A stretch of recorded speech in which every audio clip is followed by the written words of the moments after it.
Yo,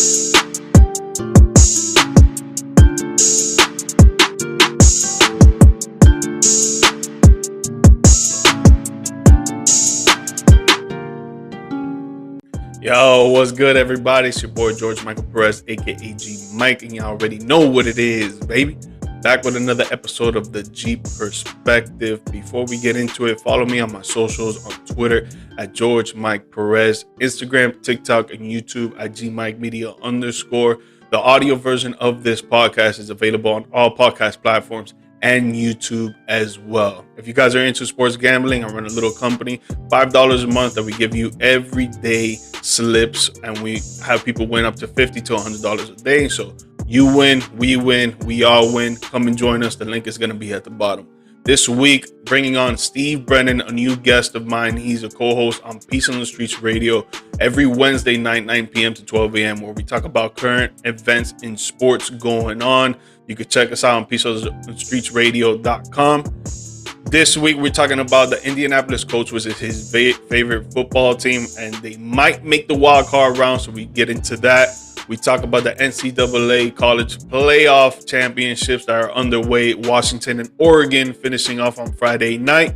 We get into the NBA in-season tournament, first annual ever, and we talk about who can win it, and we talk about some of his Dallas Mavericks teams and their play and their basketball games going on. It's going to be a dope, interesting episode. Very excited for this one. Don't you miss it. Please like, subscribe, and write some comments in the bottom. But let's get it. Steve, what is up with you? What up, boy? What it do? What's up, man? How you doing? How you feeling? It's a Saturday, bro. Feeling life, loving life right now, man. Feeling good. How you feeling? Good, man. Good to be off. Good to be off from work. You know, oh, God, yeah. Good to come on here, even though this is still work for us, but you know, it's more of a hobby. Is it really work though? Is it?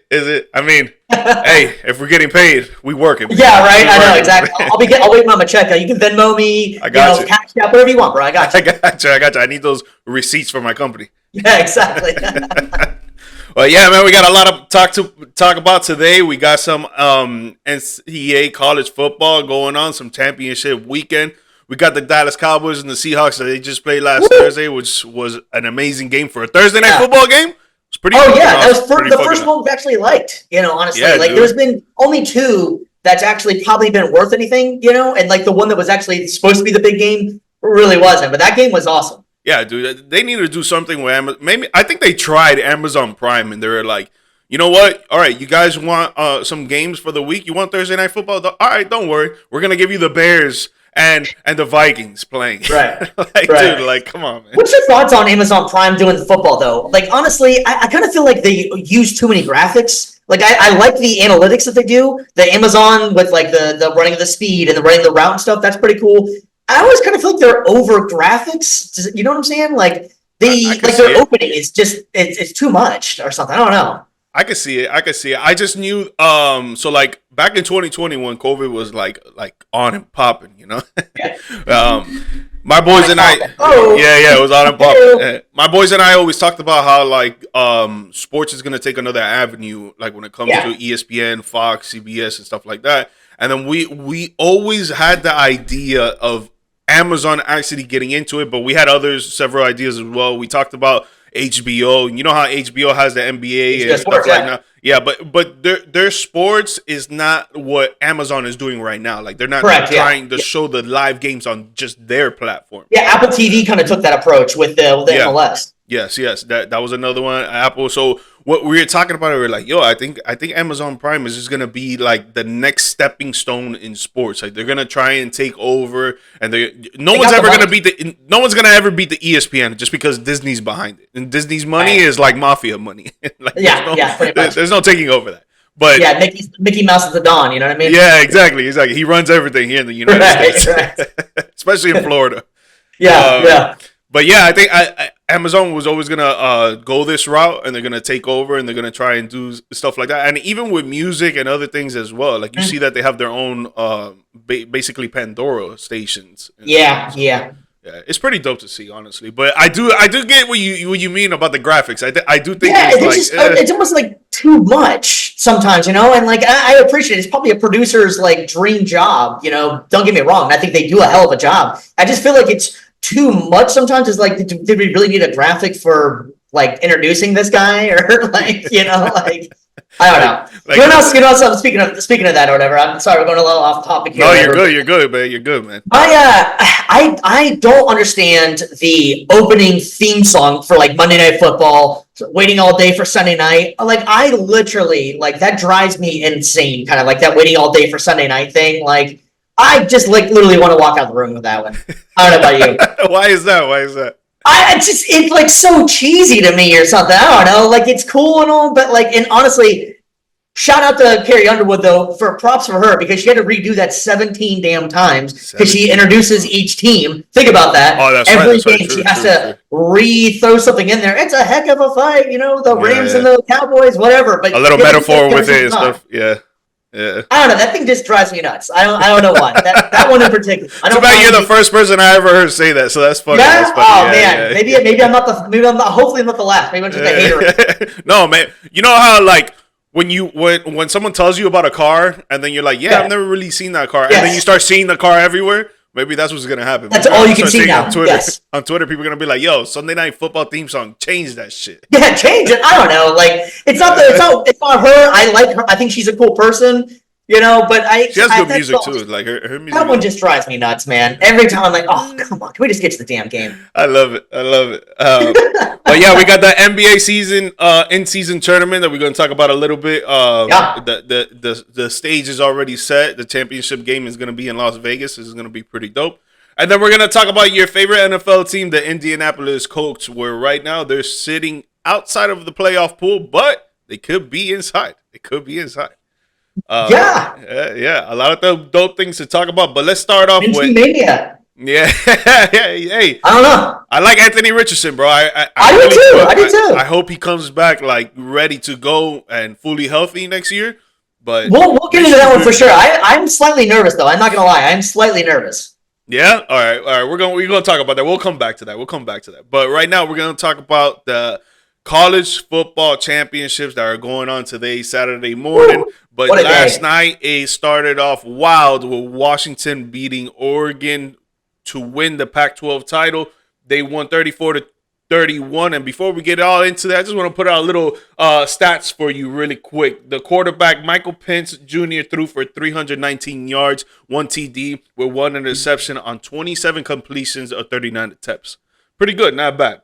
Bo Nix, who we all knew that he was going to come out and do something, threw for 239 yards. Not a lot, but he threw 3 TDs and only 1 interception on 21 of 34. And then Dylan Johnson ran 28 times for Washington on 152 yards and 2 TDs. Talk about a heavy setback, man. 28 times? That's crazy. Probably loaded before he started, bro. Yeah, dude. Yeah. Jalen McMillan caught 9 passes for 131 yards for Washington. And then we'll go over to the Oregon side. Rome, I don't want to butcher his last name, so correct me if I'm wrong, Steve. Rome Uduz caught 8 passes for 102 yards. Tez Johnson caught 5 passes for 68 yards. Tayshawn Holden caught only 1 pass, but it was for 63 yards and a TD. So, that was the long ball right there. He went. I'll tell you what's more impressive. You nailed that name. You think so? Yeah, right. People honestly like doing this kind of profession that we're both in, trying to get into, whatever, saying people's names, tough, that is dude, not the easiest thing, bro. Yes, dude. Phonetically, sometimes it doesn't still make sense. You'll read it and you're like, no, that still does not make damn sense, man. Yeah. Be honest. Do you practice saying people's names? Okay, when I say practice, do you look at yourself in the mirror and say these names 30 to 50 times?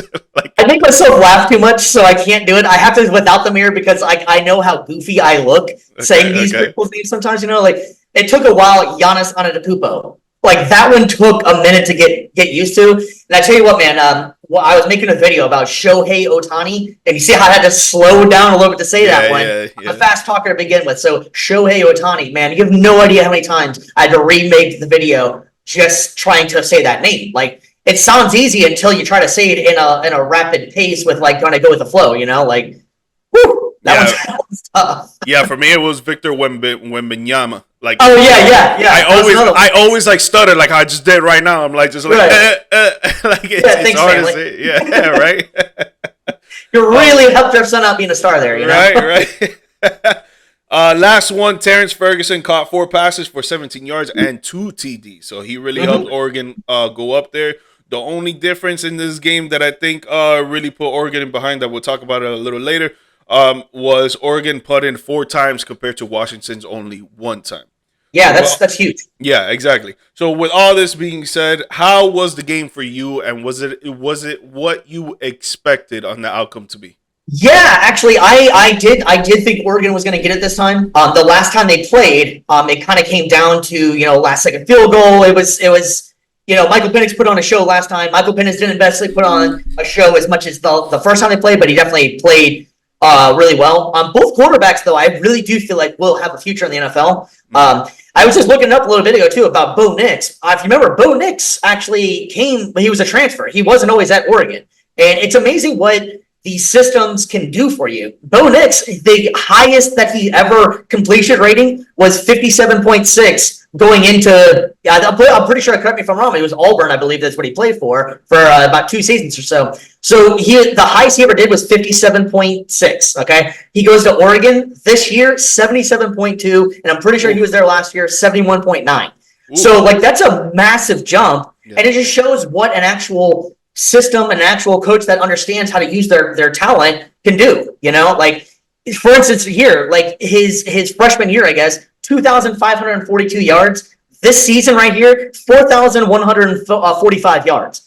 That's 2,000 more yards and change. That's impressive, man. It really does matter, And Michael Penix as well. Michael Penix didn't start out at Washington. He started out at Indiana, had a gruesome injury, and ended up at Washington, and it is balling out. I like both quarterbacks. I really do think that they're going to have careers in the NFL. I feel like Penix will have the edge if they're going to be in the same quarterback class, I believe. But I do like Penix a little bit better. But Bo Nix, man, watch out. He's going to be something.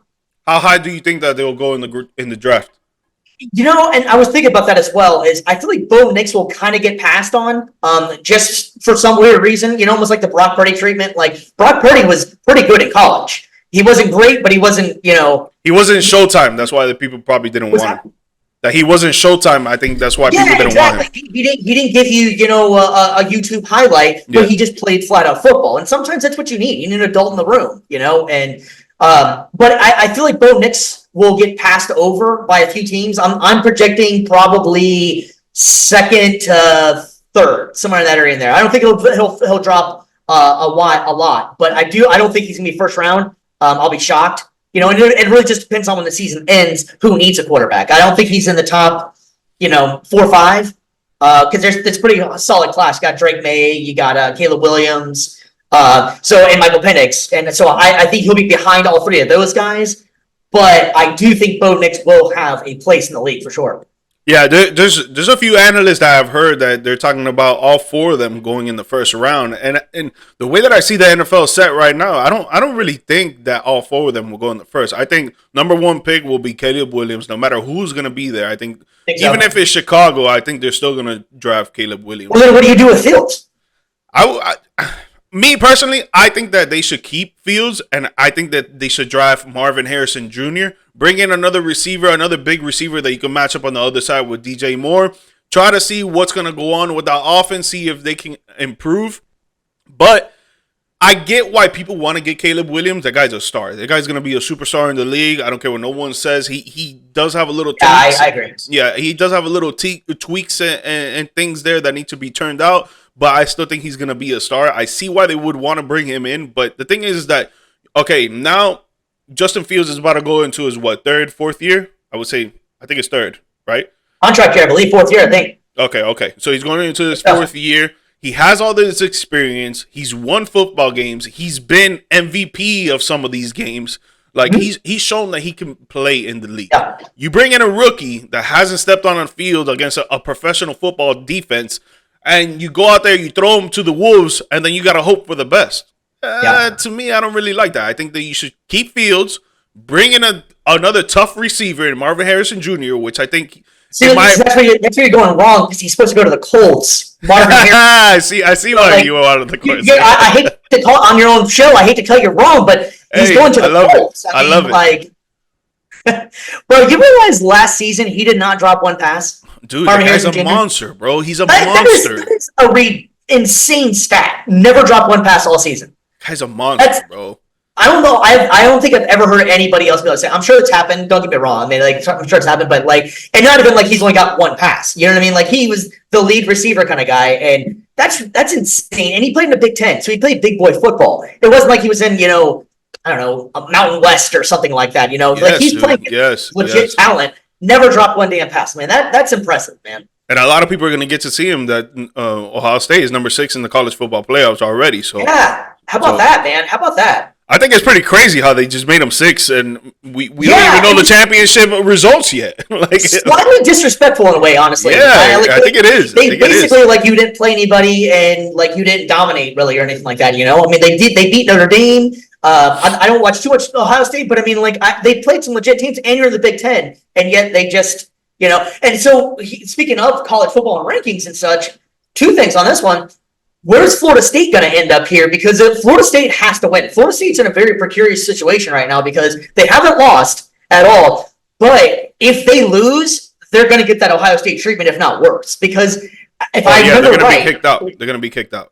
They're definitely getting kicked out without a doubt. And I'm pretty sure at the end of the season, if they lose to Louisville, that would be, I think, the only ranked team they played all season. Yeah. Like that's kind of. You have to kind of figure out, is that important? Does it matter? They won you can only make your schedule. You only play the teams you're allowed. But is it important that they only necessarily played one ranked team all year? Alabama's an interesting one too, because Alabama, if they pull off the upset, do you think they're getting in? They should. They should. I mean, everybody always wants to see Alabama in the big dance, and so they're bringing in money, so. Let's go down this rabbit hole here. Okay. So let's say Alabama wins. Okay. Washington, I'm guessing, would be the one kicked out, right? Because you're not going to kick Georgia out, right? Whereas Georgia on the outside looking in now. If they lose. Yeah. I don't think you should kick Georgia out. But, okay, so my thing, right, I know you wanted to go down this, but my thing with the college football playoffs, man, I don't really like the way it's all set up, bro. I don't really like how all of this happens, or even with the national championship. I think it has to be extended more. I think 12 is coming next year. 12's coming next year. 12, so it's going to be 12 teams next year. Yes. Okay, so look, that's even better. But even then, I feel like 12 is a little bit like less. I think it should be maybe. So I have a wild idea with that. There's so many teams in college, bro. So it's like it's tough. It's tough. I have a really, really wild idea on how to do this one, and just because basketball, March Madness, okay, everybody loves March. That's So my thought on this one, it's formulated but not. So if I go down a little crazy, just hear me out here, okay? What I'm saying though is that instead of you have the top 25. Why they picked 25, don't really know. Whatever, that's just how they did it. So you give the number 1 overall seed almost like a AFC Championship game, if you will. You know what I mean? Like they're automatically advanced. They're the 1 seed, they're number 1. So then you go to the top 24, and then you create a bracket system because really if you're ranked number 16, what's that really matter in the grand scheme? It's not like a recruit's also going to go, man, you're number 16 in the country. That's impressive. I would choose you, but they're number 17. I don't know if I can go or not. You know what I'm saying? Like, it doesn't really matter. But why don't give number 16? That means they're one of the best teams in the country. Why not give them a chance? So you create the December to Remember trademark. There it is, right there. December to Remember. You heard it first on the G Perspective, baby. Steve Brennan. Let him know. Right? So you play all these bowl games. You get like the Bad Boy Mowers Bowl and stuff that no one's really watching. But now these games actually matter because it's number 16 versus number 8 or whatever. However you go. It's an actual playoffs. It's actual playoffs. Right, and then honestly, the way I look at it too is some people will say for injuries and such like that, but if these guys are playing in a top 25 program, they're most likely going to go pro. A good majority of them are, and they have to play longer anyways. So what is the difference and especially with NIL? So even these guys will get paid still. So if they they get an ACL injury in like, I don't know, like I was saying, the Cure Bowl or something, whatever, they're still getting paid though still. So it's a win-win for everybody, and it would also influence the other guys to play in the games. Like Bo Nix is talking about sitting out the bowl game for Oregon. Don't blame him because there's nothing for it. Yeah. But I do think Oregon can make a hell of a run if they had the chance. Yeah. Yeah, man. I don't know. They really need to change things up. I do like the idea of 12 coming into next season. We'll see how that plays out. But the way that it is set up right now, man, it's like there's so many. Like back in 2017 when UCF they went undefeated and they didn't even get a chance to get in the national championship game. Right. Like, what kind of shit is that? Like, yeah, right. No yeah, it's not really fair, and I honestly love the self-proclaimed national championship. You saw it? Yeah, have you been to the games? You've been to the games? I was going to UCF at the time, and the cop cars were like labeled national championships, and like it was good to the school. It put them on the map. Honestly, it was smart marketing. Like that's marketing 101. Put it out there, even if they don't want to. You're putting it out there, and now the fans believe it. You know what I mean? So I totally agree that UCF team. I don't know how they would have fared against. But they did beat Auburn, which was legit, and Auburn had some players not necessarily playing, but that's exactly what I'm talking about. Give these little guys a chance. Remember Boise State a few, 10 years ago or so, something like that, was all the rage, but they never got a chance, because the conference went. So just give everybody a chance, and it only makes everybody better, I feel like. Yeah, and I feel like, okay, so like I told you before we started the show, I'm not... And to the fans out there, I'm not a college football connoisseur. I'm not a historian or anything like that. But I do watch the University of Miami Hurricanes, and I root for them every year. Every year for the past 5 years, it sucked because we go undefeated until we lose one game, and then the whole season goes kaput, and it's just terrible. It's wild.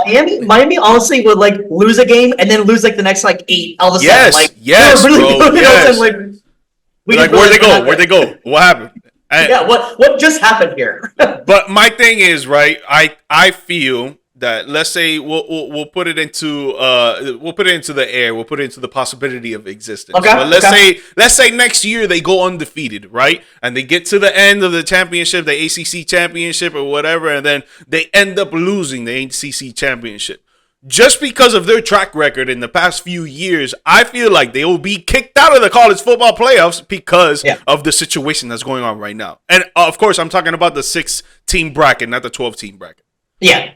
And it's just, I don't like the way it plays out like that, bro. Right. What's kind of funny too is that you go in the pros, if you will. The pros, you'll have a good season at 10-3 or whatever. You know what I'm saying? You can have losses in the pros and still be a great team. But for some reason, maybe it's because there's so many teams, college doesn't look at it that way. I mean, it's like saying Ohio State now. It's like saying Ohio State isn't one of the best in the country, which they clearly are because they lost one game to the number 2 team in the country. But yet now they're like the pariah, if you will. They're out. That doesn't make any sense. They're 10-1. You know what I mean? They've lost one game to the number 2 team in the country. Yeah.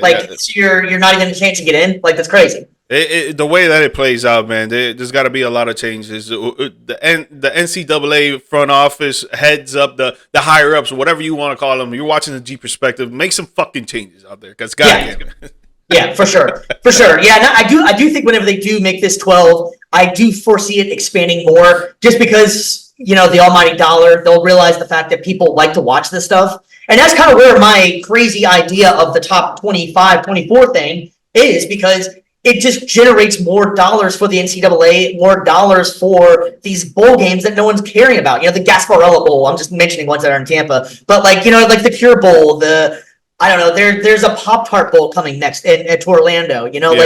Make these games actually matter, so someone would watch it. If Oregon, Ohio State was in this, and the winner gets to go on possibly the national championship. Yeah. No, I like that. I like that idea for sure. They need to do something. That's the fact that we know. They need to do something. Yeah, and if you really look at the 12 team, they've been showing a lot of graphics of the 12 team this year. The 12 team would be amazing this year. You even get a chance Tulane possibly has a chance to get in. Yeah, Tulane's 12. Who'd be the lowest. Could you name one player on Tulane? Probably not. But it'd be really cool to see maybe Tulane knocks off Alabama. Maybe Tulane, you know what I mean? That's what makes. They should take the approach of college basketball. That's what makes every year Loyola Chicago. You got these teams. Was it FIU? Was it last year? 2 years ago? Whatever it was. You get these teams that always are the Cinderella stories that everybody loves to watch. You're watching these games because you want to see him win. George Mason. You know what I mean? It was FGCU, the dunking they were doing and stuff. It gives all these guys. When was that? 2015? Yeah, something like that. That was awesome, man. That was awesome. Yeah, that was awesome. And it just gives all these teams an opportunity to get their name out there as well. Like I don't see anything wrong with that. Expand it. Go more. Yeah, facts. I agree. Well, a lot of results that we're waiting for to come out today that we'll probably talk about on Wednesday on Pieces of Streets Radio. Don't forget to check us out on Wednesday, 9 p.m. to 12 a.m. We'll probably talk about the results then. But just moving on to what was a great showdown on Thursday Night Football between the Dallas Cowboys and the Seattle Seahawks this past Thursday. The Cowboys hosted the Seahawks where they won 41-35 in the last minutes of the thriller game. There was a lot of things that went down. Dallas came into the game second place in the NFC East division, 8-3, and Seattle came into the game second place in the NFC West division in 6-5. That's crazy. Yeah. 6-5. Cowboys had not beaten a team above 500 this season until Thursday, which was kind of scary for us fans. We were like, yeah, that's interesting. Yeah. And then Dak Prescott, he threw for 299 yards, 3 TDs, no interceptions on 29 completions on 41 attempts, with a completion rate of 71%. Geno Smith also had a game, threw for 334 yards, 3 TDs. I just love Geno though. Honestly, like I'm so happy. Like I'm not a Seahawks fan. I don't really care that much about Geno. I don't follow him or anything like that. But I'm just really happy because his quotes. Like if you listen to Geno Smith, like he just like you just want to root for the guy. Like that's pretty awesome. His story really. Like he basically got written off and then got a second chance and really took the opportunity for it. Yeah, he never gave up, and he kept that confidence in himself, bro. I admire that from a lot of people. I read a quote that he had, and he was saying that somebody asked him, was it dark days for you as a backup? And he's like, my worst days were somebody's best days. I'm still an NFL quarterback. And that's like just in perspective. When you really think about it, he's still making a lot of money, and he gets to wear a jersey with his real name on it. Like he's just a one play away from being a starter again, but he never gave up. He's doing something he loves as well. There's people out here. Right, exactly. There's people out here that work 12-hour shifts that hate their damn job, but they gotta do it to support their families and stuff like that. So 100%, man. Like I'm really happy for Geno Smith. Like I said, like I'm not a Seahawks guy or anything like that, and like I didn't care about him in college or anything like that. It's just really cool whenever you see somebody continue their craft, work hard. It's just that almost like an American dream kind of thing. Just keep on pushing. No, yeah, facts. I agree. So he had basically kind of the same game as Dak, 334 yards, 3 TDs, but he threw an interception on 23 completions of 41 attempts as well as Dak, with a completion rate of 56%. Not horrible, but still above 500, still pretty good. CeeDee Lamb play away from winning. Yeah, true. CeeDee Lamb caught 12 passes for 116 yards and 1 TD. Jake Ferguson caught 6 passes for 77 yards and 1 TD. Brandon Cooks caught 4 passes for 45 yards, 1 TD. And then on the other side of the ball, DK Metcalf went ballistic. If you have him on fantasy football, I know you're excited because the man caught 6 passes for 134 yards and 3 TDs. Wow. Yeah. Tony Pollard ran it in for 20 times and 68 yards and 1 TD. And then the rookie Zach Charbonnet ran 19 times for 60 yards and 1 TD. With all this being said, what was your biggest takeaway from this game?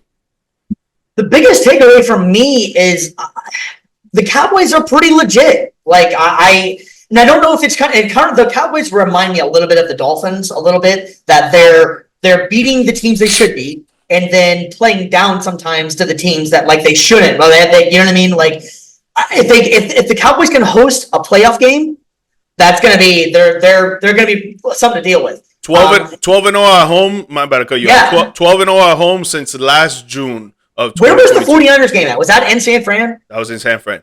Okay, that's interesting. But I tell you what, though, man, I think you ever heard that term? Like a loss is better. Kind of sometimes I feel like that loss to the 49ers really got the Cowboys in check. Because they've been playing lights out since that point. Dak woke up. I'm a huge Dak fan. I think as a person, I think Dak is a great guy. I feel like he kind of gets you're wearing the star, you're gonna get ridiculed a lot more. It just comes with the territory. But I like Dak a lot. I think that Dak kind of gets a bad rep sometimes. He was throwing some interceptions a lot last year, but the man also came off a horrific injury. And I feel like he's maybe finally getting back to what he was. Yeah, I'll be the one to admit it that I was being very hard on Dak in the beginning of the season. And you're a Cowboys guy too. Yeah, exactly. And my thing is that I wasn't in belief of him being clutch in particular games. Just like the same thing with Kirk Cousins. I think Kirk Cousins is a great quarterback. I just don't think on earth. Yeah, probably. But when it comes to clutch situations, I don't think he has that gene. And that's the thing that I was comparing him with Dak. But this season, man, he told me to shut the hell up, man, because he has been on a tear. He's only throwing. Yo, how's that humble pie tasting? Yeah, dude. No. Is that I had a couple people telling me in the past few weeks, they're like, bro, you were wrong about Dak, and I'm like, yep. I would just reply, yep. Period. What do you think though long term though? Because it is contract year, right? Am I wrong on that one? Or is it next year? It's coming up. I know that. Yeah, it's coming up. Are they going to keep him or what? I mean, the way that he's playing right now, I think you gotta keep him, man. Like, you still have Trey Lance behind him. Make Trey Lance learn. Great. He's young. Yeah, whatever. He was very promising coming out of college. They thought he was gonna be what he was, a top 5 pick in the NFL draft, and they thought he was gonna show it out on the field. He hasn't of yet, but you keep Dak. You let him learn from that. Build him up. Once Dak gets old enough that he's going to be out of the league, Trey Lance is probably, 5 years younger than him? 7 years younger than him? Something like that. So he's going to have a lot of time to prove himself too and even win. So just have him behind him and just keep Dak on the field, in my opinion. I know you saw it in the pregame. You saw who was on the sidelines, right? Who? Shedeur Sanders? Oh, yeah, because he was there with his pops. I mean, what about it? He comes out, Daddy Dion, Jerry, he was all hugged. They're all hugs, he's a hell of an interesting player. He almost reminds you of Trey Lance, honestly. Yeah. So really quick, my biggest takeaway from this game is when we play good teams, our secondary takes forever to wake the hell up and get in the damn game, bro. Because I love, I don't want to butcher his name, but Darian Bland. He has shown that he can be a great corner in this league after Trayvon Diggs went down with the replacement coming in and showing out. He has the most pick sixes. He has the most pick sixes in NFL history. In one season, I'm sorry. And I think he's showing out, but you see it at the beginning of the game, the first half, he was getting cooked. And it wasn't only him. Our secondary, our whole secondary was playing like booty cheeks. DK Metcalf was having a game of his life in the first half. You know what I'm saying? Yeah, that 70-yard run that he had, or 60, whatever that was. It was a slant. It was a slant to begin with. Like, I think our secondary starts too slow. That was my biggest takeaway from the games, that we need to start faster. We need to be more aggressive. We need to be more focused on making plays than it is on not making plays, essentially. So that was the only thing for me, really. How far do you think the Cowboys can go this year, though? Do you view them as a actual contender, or do you think they're just really good at home? It's tough to say, man, because the fan in me wants to say that, I think they're a contender. I think they could go to the Super Bowl, and I think they could win it all. The analyst in me, I see the Philadelphia Eagles. They're still great. They did go toe-to-toe. They did go toe-to-toe with the Eagles. I mean, they held their own. They didn't, get destroyed. They did, but the Eagles is another team that's undefeated at home as well. And if they're winning the first place division and we come in the second week, because we're gonna play whoever wins the NFC South, and I think we're gonna destroy them, the Saints or the Falcons, whichever team is. The next week we would go in to play either the Niners or the Eagles, and both of those would have home court advantage, and it's both those teams can destroy us, at home. So it's tough to really say that we can go all the way with those two teams standing in the way. But I do like our chances, and I love the way that Dak is playing this year. That's the difference. That's the difference maker for me. The way that he's playing is what is going to show us come playoff time. There was something I wanted to ask you, and we can even maybe shout out to a Piece on the Streets. We can even talk about there too. But do you feel like they should kind of get rid of divisions? Like, I kind of almost feel like divisions in sports have become like a has-been thing. You know what I mean? So, for instance, like the Cowboys have a pretty good record, really, but the Falcons or whoever wins the NFC South will host a playoff game. Do you think that they should just possibly get rid of divisions and just go East-West or come up with what AFC, NFC, whatever they want to call it? But I kind of feel like divisions are kind of not really that fair, really, if you will. But having said that, though, like remember the Seahawks, the Marshawn Lynch run, they knocked off the Saints. But I kind of feel like, what's your thoughts on that? Like, I don't know if I'm like, I kind of feel like we should get rid of them. I get what you mean, because it's really not fair for the teams that really suck, like the NFC South, and they're still going into the playoffs, while you got a second place team in the NFC East in the Dallas Cowboys, who are 9-3 right now, but they're behind the Eagles 2 games, and it's not really fair. But I think the reason why divisions are going to stick around for a very long time, I'm not going to say forever because things can always change, but I would say a very long time, is because of the fact that people love to see the rivalry games, and especially in the NFL. You got it in basketball, you got it in the NHL, you got it in MLB, you got it in all the sports, so you got the divisions, that's why they play. But in football specifically, I think basketball is the divisions mean nothing in basketball. I think basketball should get rid of them completely. Is that the thing with basketball as well? Like, okay, like I'll speak for my team, the Miami Heat. We're always gonna play the Washington Wizards. We're always gonna play the Orlando Magic. Right. We're always going to play, and this is 4 times a year as well. Right. 2 times over there, 2 times at the crib. And a lot of people love to see those games, right? Because a lot of those games are actually close to the cities. They're actually in the NBA. The cities are actually closer to each other in the division that they would be the other divisions. Granted, you got some of them that are actually far from each other, but most of them are actually close. So, like, a lot of people love to, we're going to do a family trip. We're going to go up to Orlando. We're going to watch the Heat play. We're going to, we're going to spend the weekend over there. We're going to go to the parks and this and that. So I think that integrates with the business, because they see it as, we got to target our audience. And you know what I'm saying? Yeah, it's all with marketing and business and all this stuff. But that's more of the side than it would be coming from a fan like us, like, oh, why are really divisions really like popping? Like, I don't get it. I get what you're saying. Yeah, I mean, and then like for instance, like some of the, or just logistically, some of them don't make sense. Like my Indianapolis Colts are in the AFC South. Like, yeah, exactly. What if Indianapolis is South? You know what I mean? Like, no, in the NBA, you got the Memphis Grizzlies on the West. Like, right? I'm a Dallas Mavericks fan, so it's Memphis, New Orleans, San Antonio, Houston, and Dallas. Yeah, and then so like. What's now? Like, what are we doing here? I think next year the NBA is going to expand, and I think it's going to expand to Seattle and Las Vegas. After what they see with the in-season tournament, I think they're going to actually try and move forward with it. And I think the 2 teams that would actually come to the East would be New Orleans and Memphis. I think they're going to push them that way. I think Dallas should be in the East, honestly. You think Dallas? I feel like Dallas should be in the East. Yeah. New Orleans and Dallas, if you're going to take 2 out of that division, I feel like those 2 make more sense kind of in the East.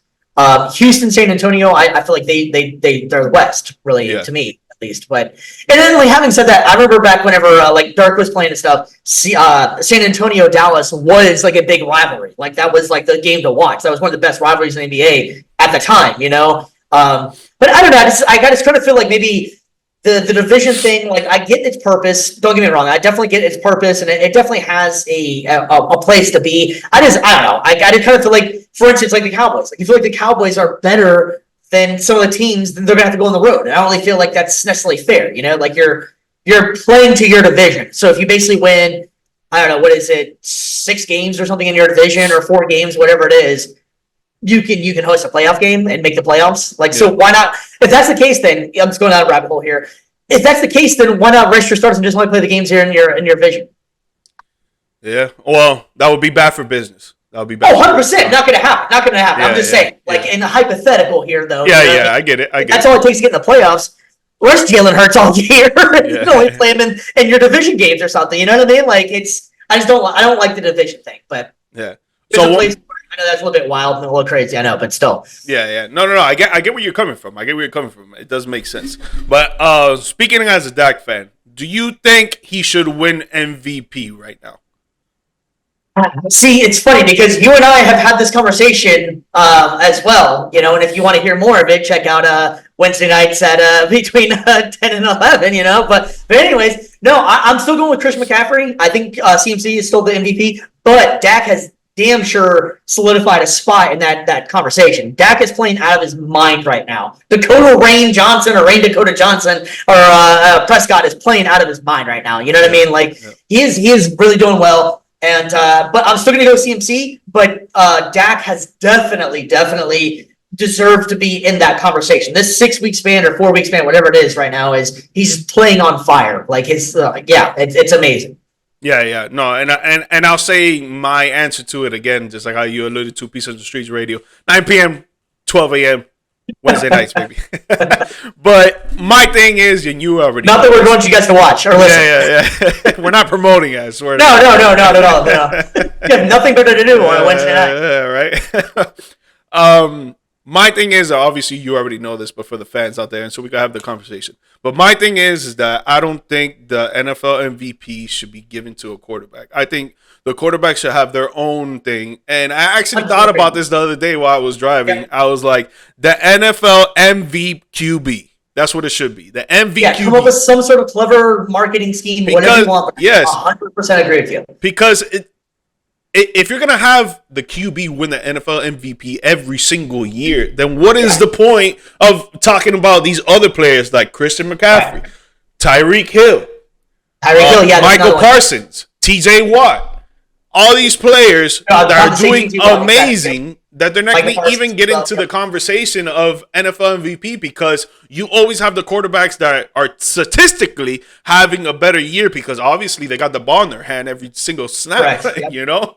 They're going to have great years. But I think you should separate it, have NFL I totally agree. And then another, or if not, just make it by positions. NFL MV wide receiver, MV. Well, college does that. That's how college does it. They have the Heisman, and then you can also win individual awards: best receiver, best linebacker. There you go. Yeah, bro. And then so that you get your praise for your position, and then you also have a chance to win the Heisman. But no, I agree with you as well. I've had that complaint for a long time that it's not really fair to these other guys out there busting their, rear ends trying to work just as hard, but just because a quarterback, at one point Brock Purdy, that people were saying Brock Purdy should be MVP or something. That like, I don't know, 3 weeks ago or something. There were people talking about that. I like him as a QB, but MVP? What's that? I like him as a QB, but MVP? Yeah, no, there was a big thing on the internet about Brock Purdy possibly could be MVP. He's never lost, never really thrown an interception, blah, blah, but it goes back to exactly kind of what we're talking about. The fact that Brock Purdy on his own team should, in my opinion, have the MVP in Christian McCaffrey, but yet he plays a different position. So yet he's all of a sudden considered. And I don't really hear too much noise for Christian McCaffrey very much. And then there's a lot of damn defensive players. You're completely right. Michael Parsons, TJ Watt. Like these guys are the entire Myles Garrett. These guys are extremely important to the team. And I feel like the most valuable player gets forgotten about a lot. It's always like you were saying, it feels like it comes down to the QB, but it's really, if you lose that player, does your team look the same? You're a Cowboys fan. Last year, Cooper Rush came in, won 4 or 5 straight games. Cowboys were just fine without Dak. Now, I'm not saying that Cooper Rush is the same as Dak, but that just shows the fact that like the position is slightly replaceable in the aspect. Just do the system right, make the right read. Don't make bad throws or something. But I do agree with you completely. I feel like they should either just give the best QB or change the name or something like along those lines. I don't really think it's fair. Yeah. No, they should definitely do a little change to that. But yeah, the Cowboys stay in second place. They're 9-3. Hopefully, me speaking as a Cowboys fan, hopefully the Niners can beat the Eagles this week so that next week... That's going to be a hell of a game too, man. Next week, we play the Eagles at home where we're undefeated and we would play for the divisional title, basically. So that would be a great game to watch if the Niners beat them. If the Eagles win, then it's just going to be another Eagles. The Eagles played in Dallas? I thought the Cowboys haven't lost at home. Yeah, they have no. They haven't played the Eagles yet. They played the Eagles at their house. Now they're gonna play next week at home. Gotcha. Okay, yeah. I knew they played once, but I was like, I thought they lost to them, but it was a hell of a game. But I was thinking it was in Dallas, but it was in Philly. Gotcha. Yeah. So we're excited to see that for sure. Next thing I wanted to talk to you about is the NBA in-season tournament, which starts on Tuesday, Oh, and the brackets are set. The Los Angeles Lakers will host the Phoenix Suns. The Sacramento Kings will host the New Orleans Pelicans. That's on the west side. On the east side, Milwaukee Bucks will host the New York Knicks, and the Indiana Pacers will host the Boston Celtics. All of these games, by the way, fans, is one game elimination, which is I think that's it's fun. pretty awesome. Pretty That'd be awesome fun. because anybody can win that. But championship game will be played in Las Vegas, and if I'm not mistaken, I think the Western Conference Championship and the Eastern Conference Championship will also be played in Vegas. I'm not really sure on Yeah, I that. think the whole thing is based around Vegas. I'm Yeah, pretty sure yeah, they're trying to make it that whole thing a Vegas thing, and kind of like what you're saying, Vegas is hoping for a team. yeah, yeah. So with that being said, who do you got to win the whole in-season tournament, the first annual You in-season? know, it's definitely interesting. I was kind of like, what are we gonna do with this in season tournament thing? Like, I didn't really know what to think of it. I have been enjoying it a lot. Unfortunately, my Mavs aren't in it. The Magic were almost in it. We're almost Shout out in to the it. Magic; they were almost there. I'm kind of feeling like the Lakers only because it sounds like something the Lakers would win, and it don't mean anything to them. You know what I mean? It would just debunk all the fun of it. The Lakers win. They don't care. They have what 92 championships or whatever the hell it is. And so I'm gonna go. I'm taking the West, either the Suns or the Lakers. I'm gonna go with, I guess. Uh, don't sleep in the Bucks. The Kings are fun. Kings are fun, man. They're fast. I like They play De'Aaron no Fox a defense, lot. bro, man. That's my problem with them. He play no defense. Yeah. My Yep. issue, dude. Like, Yeah. Yeah, and it's kind of funny too, because Memphis, remember that, I don't know, they might even, something that might be sort of their slogan kind of thing, but the grindhouse and all that, like, you come here, we're playing defense and stuff, like that was such an emphasis and stuff, but like nobody plays defense anymore. It's almost like the All-Star game all the time, yeah. but everybody's just so infatuated with scoring, like I don't, it's kind of funny, like not playing defense anymore. Yeah. So for But me, yeah, man, if Zion Williamson stays healthy, I got the New Orleans Pelicans. I think the way that they play basketball, ever since he's came into the league, that with him on the court, it's a completely different game. Now when they got Brandon Ingram as well, CJ McCollum, when they got over the trade of the Portland Trailblazers, that just made them even more emphatic to watch. And last season, they started off as the best team in the league throughout the first month and a half, if people don't remember that. And then Zion Williamson went down, and then that just went kaput. And this year, they're having the same kind of year. They're not the best team in the league right now so far on paper. That's the Denver Nuggets, which I'm pretty sure none of us are surprised about that. Even though Jamal Murray has been out for a month, he just came back the that's other day. impressive too, that they're still playing this damn good and no Yep. Jamal Murray. Yep. Jamal Yep. Murray's awesome. I like him. Awesome. That guy has been snubbed with I All feel like kind Stars. of underrated. Really doesn't really Yeah. get talked about a lot, but like him and Drew Holiday too. Like just throwing out players I think don't get talked about enough. Drew Holiday is a baller, man. Like Yeah. if you want someone to run your team, no better player. And he's very unselfish too, man. I feel like he could score 20 a game, and he's just like, nah, I'm not gonna do that. I'm gonna focus on defense. I got Jason Tatum, I got Jaylen Brown, I got Derek White. He's playing out of his mind right now, even though he's a defensive player as well. But he's playing out of his mind. He's not very consistent on offense, but he could still put up points as well. Kristaps Porzingis. I mean, they got ballers over there, and Drew saying like, you know what, I'm gonna take a back seat on offense. I was really sad with the Porzingis thing because I really thought this was going to be the recreation of Nash and Dirk for my Mavs. And it just never really panned out. Like No. Porzingis was always either her or this. I don't know what exactly happened with that situation. It just didn't really work. But I was so excited when that trade happened. I'm like, this makes so much sense. It's Nash and Dirk. It's a bigger Nash. It's a more of a scorer. Like this will be perfect, and it just never really panned out. But Porzingis is a hell of a player too. Like, always just gets like an afterthought, if you will. Like, I think him going to Boston is going to change the dynamic of everything. I think that's such a big pickup for Boston right there, man. Yeah. Going back to what you just said about your Mavs and Kristaps Porzingis and Luka.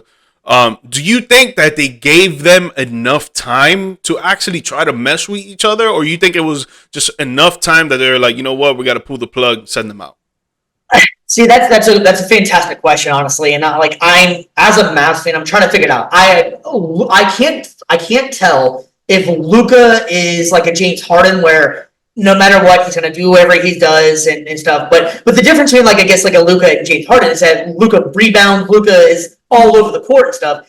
I can't figure out what they need to work on. Now they are playing really good this season so far. Like they are playing very good. The Kyrie thing and Luka, I'm really, really interested. I think Dallas needs a third and like it doesn't have to be a star player. They just need another scorer because it works better whenever they're one guy is on the court. When they're both on the court, you saw it last year. They were throwing the ball back and forth almost like, little kid basketball. They're trying to figure out who's taking the last shot. Yeah. I think Luka's trying to give him his respect, and then Kyrie's trying to do the same thing. It's Luka's team, but like they're both trying to figure it out. I wish that Porzingis could have stuck around, and then if they could have Porzingis, Kyrie, and Luka, whole different conversation. That would be a hell of a roster. That's a hell of a roster. Hell yeah. As far as too early, I don't think so because Porzingis constantly was hurt, and you had to try to get something back for him or anything like that, And so I don't know. Like I was okay with letting him go, but I do wish it would have worked out a lot better. To be honest with you. Yeah, I want to get your takeaways on last night's game really quick before we keep moving on. Luka was out. They put him out like birth of his first son. Yeah. So that's what it was. That's what it was. Yeah, okay. Yeah, first child. Yep. Okay. Because I was cursing him out, but you know what? I take it back. Congratulations, Luka. Because I have money on the Mavs, man, and then my thing was, okay, Luka's gonna be out. Yo, that means Kyrie's gonna drop 40. This man went 3 for 15, bro. Yeah, 3 for 15. Yeah. Oh my god, I was so mad, dude. I want to get your takeaways on that. On that specifically, like. Why do you think that Kyrie did not go out there and show out? And I have a few thing. Well, I have actually one thing that someone told me, and I was actually like, damn, that kind of makes sense. But I want to hear what you got to say first. It's really tough. And that's kind of what I'm saying. Like Dallas needs a third guy. Tim Hardaway Jr. is good. Don't get me wrong. He's really good. But who else? And like honestly, and I'm as a Mavs fan, I have a hard time naming anybody else on the damn team anymore because like who else you got? You got Luka, who's an amazing player. You got Kyrie, amazing talent. But they need somebody else, without a doubt. And here's a wild thing, especially in the West. Yeah, especially in the West, for sure. If they're in the East, no problem at all. Whatever. That tandem could work. Here's a wild thing that I've never been able to figure out, all right? Even whenever Dirk was there, Dallas doesn't have state tax. So these rich millionaires, especially in the NBA that make all this money, Texas and Dallas is a place to go. And Dirk was always like, I don't want to be the guy anymore. Give me some help. Give me a number 2. Give me a number 3. I don't care. But no one would go for some reason. I don't really know. That's kind of weird because these guys love that money. And there's no state tax there. So that should be an incentive to go. But to be honest with you, man, Kyrie just doesn't strike me. I think Kyrie needs something to motivate him. I think he needs, like he was great with LeBron because I think LeBron didn't take his crap. I think Luka is too young and can't be bold enough to be like, Kyrie, you need to be doing this. I think Kyrie is a interesting guy to say the least. He's definitely that. He's definitely that. Interesting cat. But I can't figure it out, man. Like you would think, and you're completely right. And Memphis is down this year, especially without John Morant. So like, why did we get blown out like that? Yeah, like if anything, it should have been maybe like a 4-point loss or something like that. But yeah, dude, right. You guys were down 15 going into the fourth quarter. Yeah. I was like, bro, what the, like, yeah. And the thing that I heard that I mentioned a little earlier is that some people believe, and I don't necessarily, but I took into consideration. It does make kind of sense. Some people believe that Kyrie Irving cannot play well unless he has another star on the court. And Agreed. Sometimes he's proven people wrong, but I feel like most of the time people are right, dude. Like he goes out there and it's not the same kind of ball. It's not the same. Right. He's not the dude. And I love him as a player, bro. Like separate the art from the artist. Separate the art from the artist. Like I always have that little saying on me. I like that. That's good. Yeah, because I don't like to compare the how. Yeah, right. I don't like to compare someone how they are outside of their profession on how we talk about just sports. I'm not going to talk about their livelihood and nothing like that. I'm not that type of dude. But his basketball skills are phenomenal, bro. I think he's one of Absolutely. the best skill players ever. I think he probably has the best handles in the league. I mean, maybe Steph Curry, but like I think Kyrie is right there as far as like best handles in the league easily. No, and scoring at the basket as well, and the 3-pointer, and the jump shot is there too. But scoring at the basket, mature. I think is that maybe what it is? Maybe he's immature or something. I can't figure it out. Dude, man, I think it's several things, man. It could be immaturity. It could be too woke. It could be too... yeah, no lie, bro. Close those eyes a little bit.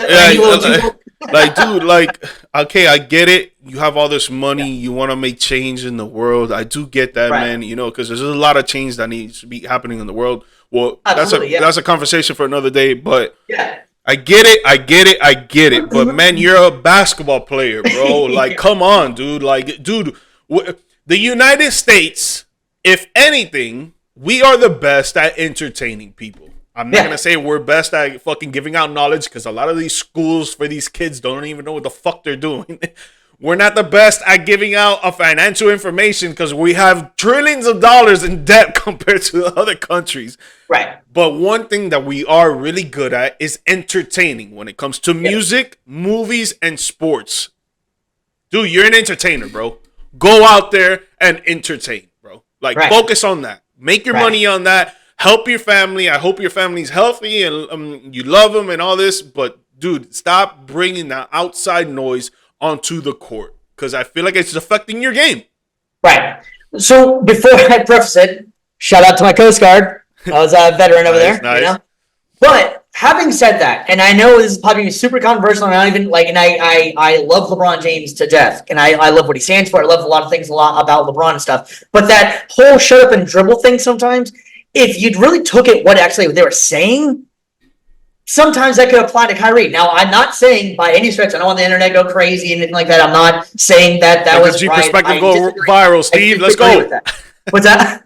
I said make the G Perspective go viral, Steve. Let's go. Yeah. Sorry, so you're welcome. I got some about that. That's not what I'm saying by any stretch. I disagree with what the statement was. But I understand what they were talking about. But I disagree wholeheartedly. I love the fact that LeBron has his own ideas and opinions and stuff like that. But sometimes I feel like these players get too wrapped up in other stuff or just like... But that's the difference between LeBron and these other players, though. Because LeBron also puts his money where his mouth is and stuff. Yes, he's still a professional. He still comes to work every day and he gives 110%. The guy is 38 years old, averaging what he did in 21. Just broke the record for minutes played. Yes, bro. Like, do you feel like it's just like a movement or like a personal rant, I guess, if you will, or something like that. Do you feel like LeBron is one of those players that's going to be missed when he's gone, or like? Of course, 100%.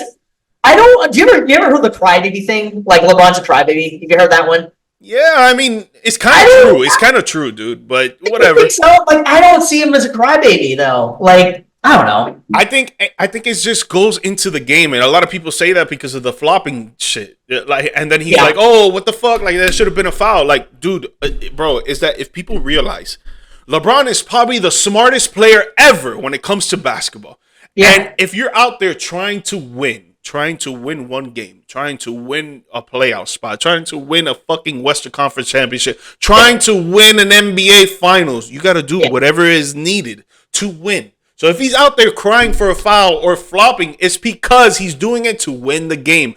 People have to realize that, dude. Like, no, I agree. I can't stand the LeBron's a whiner, LeBron, all this stuff like that. Like, I really feel like people are going to not understand how amazing of a basketball player he was and is until he's gone, and then you realize, like, wow, like that dude was 21 seasons, and he just put up, what, 25, 30 points with ease. He had a triple-double, I think, 2 weeks ago. That's unheard of. You know, I'm a little bit older than you are. I'm 38 years old. I can't be doing that shit. You know what I mean? Yeah, no, I can't be doing that shit right now. I'm about to turn 30. I still can't fucking do it. Man. That ain't easy. Yeah, dude. Yeah, man. Some people. But look, my age. So. Yeah. Handsome guy. Yeah. Some people gotta, bro. Some people gotta stop taking it so wholeheartedly when it comes to sports, And, coming from me and coming from you that we're about sports 24/7, I'm pretty sure you're just like me. Once you wake up, that's the first thing you probably look at if it's not your wife.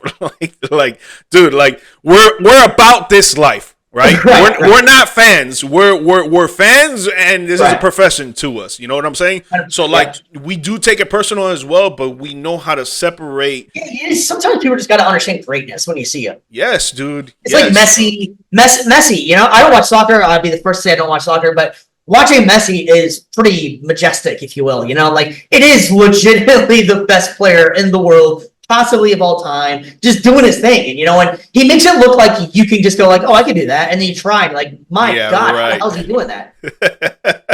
Facts. Well, yeah, man.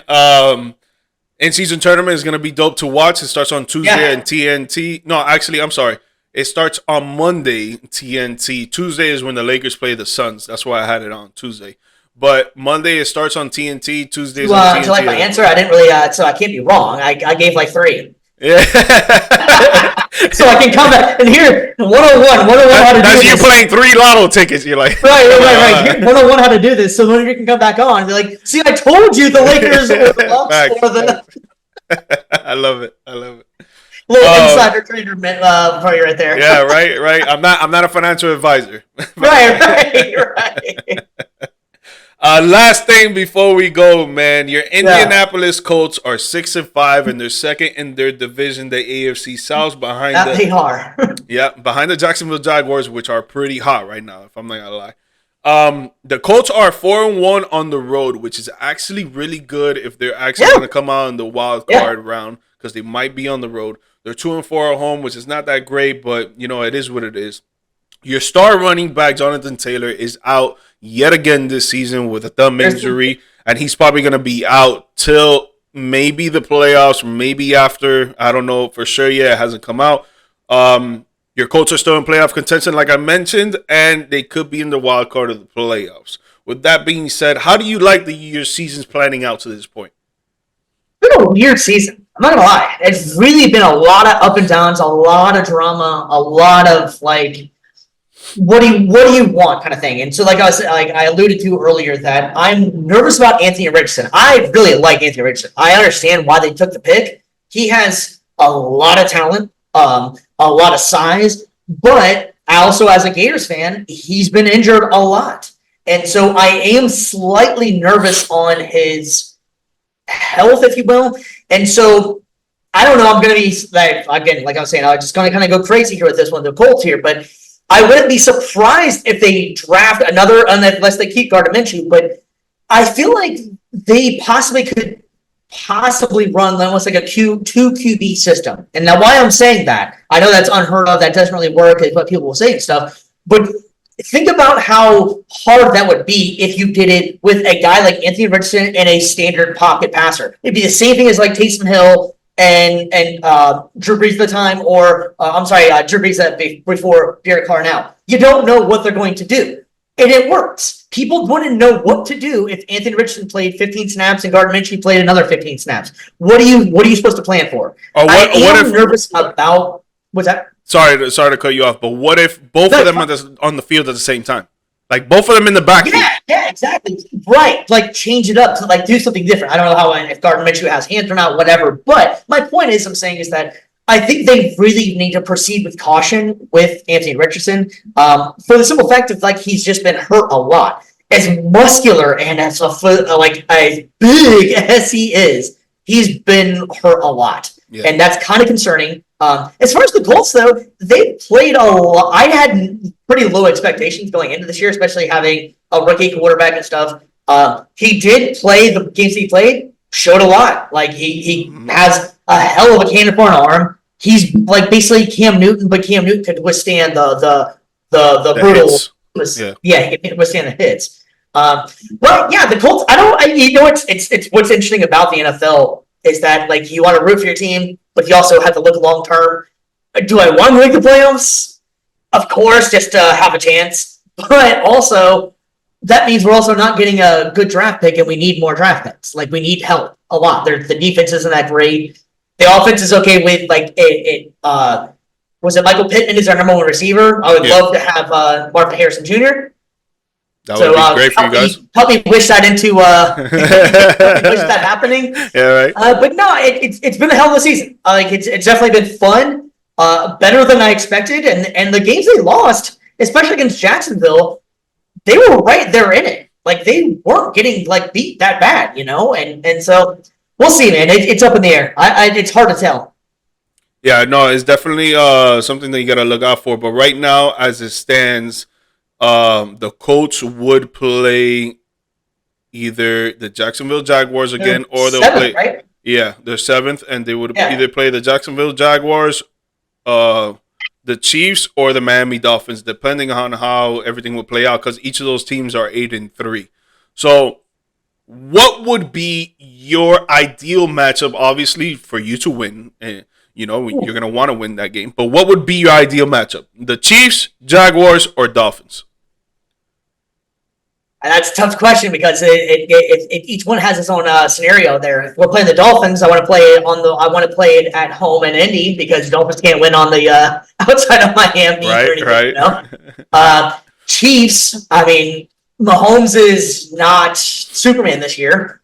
I would say it's his receivers, though. I would say it was. Yeah, 100%. I'm not dissing Patrick Mahomes at all. Yeah. Not dissing Patrick Mahomes at all. But the team itself isn't like the normal Chiefs this year. I feel like I would take the chance on the Chiefs. I disagree with that. I think that you guys would be better if you play the Jaguars again. And the reason is because when it comes to divisional games, they're always close, bro. They're always going to be close. I didn't realize that we haven't won in Jacksonville in like 10 years. Yeah, but it's something insane. There's always a first time for everything. It won't be the first time, but it'll be the first time in 10 years. You know what I'm saying? But the other reason I'm also saying it is because you know how they play.